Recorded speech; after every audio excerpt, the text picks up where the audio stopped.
L'empereur, qui s'impatientait, fonde désormais une parcelle d'espoir dans la communauté de Valbourg.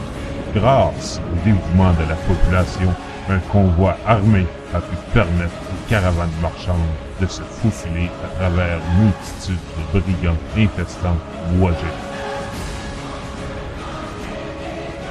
L'action conjointe a également permis un premier ravitaillement secret de minerais précieux pour calmer l'ire grandissante de l'empereur.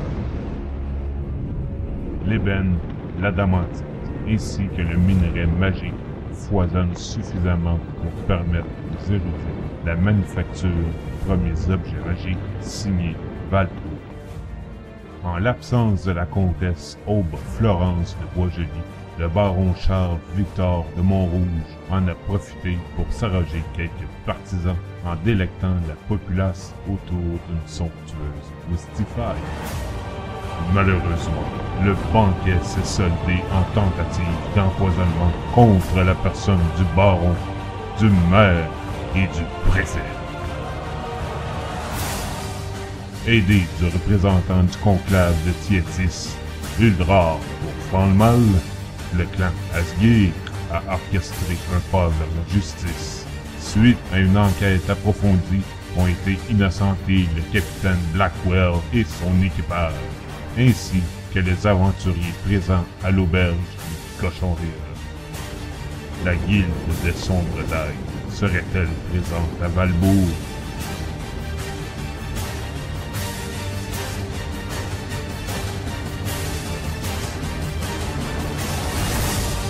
Les orques et gobelins de Gurluc ont incessamment terrorisé les habitants de Valbourg.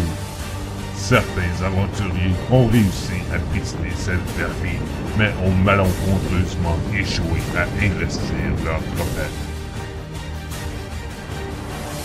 Des nymphes itinérants vendaient à rabais des artefacts, trésors appartenant aux esprits de la forêt. Venus punir les habitants, les feux follets ont été apaisés lorsque Starry a convaincu la restitution des avantageux artefacts aux esprits sylvestres.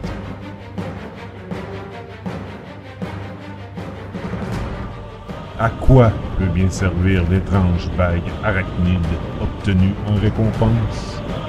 Qui sont ceux de Valbourg que vous côtoyez le jour et qui vous contaminent par morsure la nuit? L'énigmatique druide réussit à réunir 4 des 5 statuettes garbosiennes. Qu'arrivera-t-il à la forêt de sanglots s'il parvient à sa tâche? D'où proviennent les morts vivants rôdant près des habitations? Qui a bien pu réveiller les murlocs des sombres profondeurs du lac? Doit-on donner foi au témoignage du géant de fer aperçu près de Montrouge? Les rumeurs ne tarissent point de nécromanciens, de minotaures, de bêtes éclipsantes et de dragons.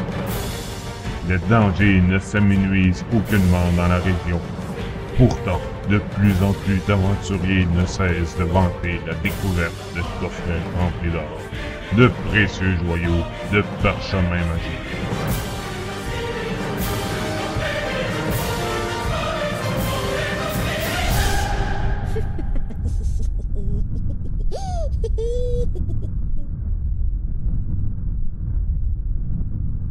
Calimacille.